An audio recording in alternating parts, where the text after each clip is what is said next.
Hello and welcome. Today is day 22 of my 30-day cyber challenge. And as you see, we're back on TryHackMe. And I do believe we are currently in the introduction to cybersecurity learning path. I'm going to go ahead and get that loaded. Give me just 1 second here. All right, yes. And then of course we are in the module of introduction to defensive security, working out of the intro to digital forensics room. So we're going to go ahead and get that open. I'm just going to open in a new tab and get that fired off here. So yesterday we did complete task 1, introduction to digital forensics. Today is task 2, digital forensics process. So we're going to go ahead and just dive right in. As a digital forensics investigator, you arrive at a scene similar to the one shown in the image above. So let's scroll up so we can take a look. Clearly careless with our coffee. That is the utmost importance in this image here for me. So we do see some other devices though, such as a flash drive. We got the keyboard, mouse, looks like another flash drive, some mobile devices here. We have an SSD that's just chilling in the background. We've got a laptop, some cameras. All right, so what should you do as a digital forensics investigator?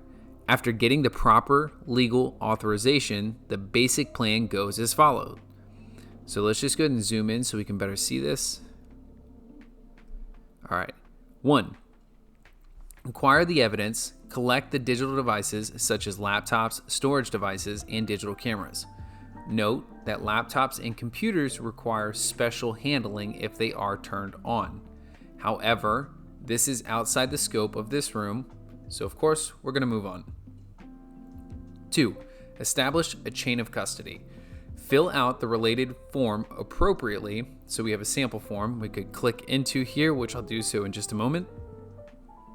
The purpose is to ensure that only authorized investigators had access to the evidence and no one could have tampered with it. So we're going to go ahead and open this up.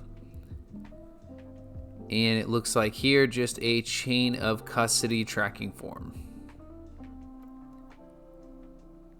All right, we're going to go ahead and close out of this and this here. Now, number 3, place the evidence in a secure container.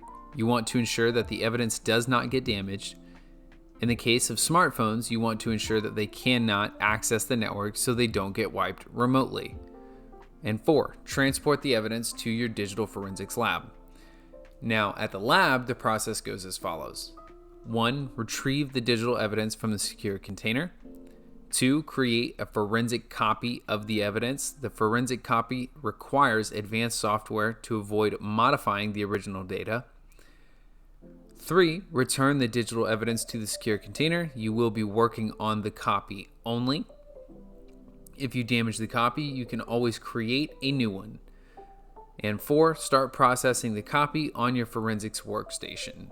So we're going to go ahead and scroll down. The above steps have been adapted from the Guide to Computer Forensics and Investigation, 6th edition. So more generally, according to the former Director of Defense Computer Forensics Laboratory, Ken Zataiko, digital forensics includes proper search authority. Investigators cannot commence without the proper legal authority.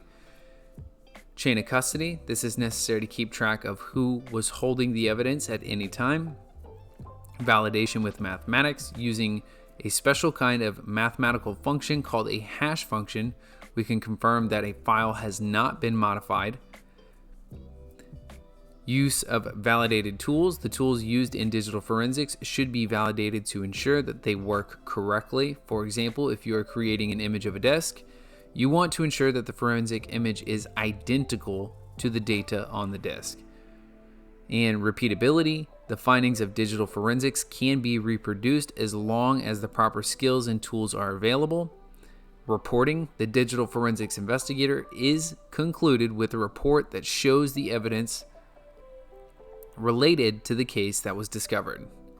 And it looks like we do have a question for today. So we're going to go ahead and zoom back out a little bit. It is essential to keep track of who is handling it at any point. I'm assuming they're talking about evidence at any point in time to ensure that the evidence is admissible in court of law. What is the name of the documentation that would help establish that? Well, I'm assuming chain of custody. However, that came off a little bit choppy. I'm just going to read that one more time. It is essential to keep track of who is handling it at any point in time to ensure that evidence is admissible in court of law. Yeah, I definitely would have added evidence at the front here somewhere. What is the name of the documentation that would help establish that? So we're going to do chain of custody. Boom. There we go.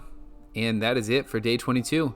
So we'll kick off day 23 with task 3, practical example of digital forensics. That's it for today.